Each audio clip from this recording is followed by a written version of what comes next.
Well, as we're just a few weeks out, it's time for a FinCEN update. If you haven't already, you're probably hearing about the expanded FinCEN reporting requirements that are going to take place for all real estate closings that are finalized after the 1st of March.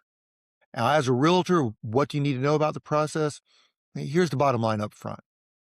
You really don't need to spend an hour in a webinar or to read a bunch of PowerPoint slides about the process.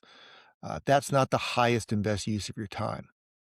Though your help will be needed to communicate with and to gather information from your customers whose transactions are involved with FinCEN. Uh, i- Everything else, it's really in the lap of your settlement services provider to make sure that all those requirements are met. Now, we're going to cover here in just a couple of minutes the things that you need to know so you can get back to gathering your listings and working with your buyers. Let's establish what is FinCEN. Well, it's not new. It's been around for quite a while, but is usually bound by geographical targeting orders in specific areas of the country. And it isn't a title insurance requirement either, but it's a very legal federal requirement coming from the U.S. Treasury's anti-money laundering efforts. FinCEN is short for Financial Crimes Enforcement Network, so it's a very serious operation.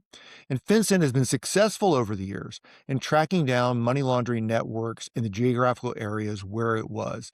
But that success has resulted in the money laundering crime being spread around the rest of the country as criminals look for areas that have fewer eyes looking at what was going on. That's the big change. FinCEN is now nationwide. Now, will many of your deals be impacted? Just a few, maybe, depending upon how your business is. But there are three questions for your transactions that you need to ask. And if all three are affirmative, then start talking with your settlement service provider on day one, and they'll confirm what additional information may or may not be needed to be collected. First question, is it a residential real estate transaction? Two, is the buyer an entity, as in not an actual person, but a corporation, an LLC, partnership, or a trust? And three, is it in cash, has a hard money lender, or a seller finance closing that doesn't involve a traditional bank mortgage?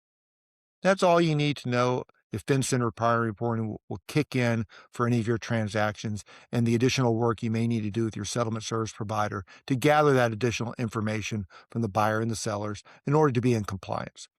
We have two one-page information sheets, one for realtors and others for buyers and sellers, that has more information on this if required, and we'll provide that early on in the transaction. And as always, if you have additional questions or like a copy of the one-pagers, just drop me an email, gharris@watsontitleservices.com, and I'll get those right to you. Thanks.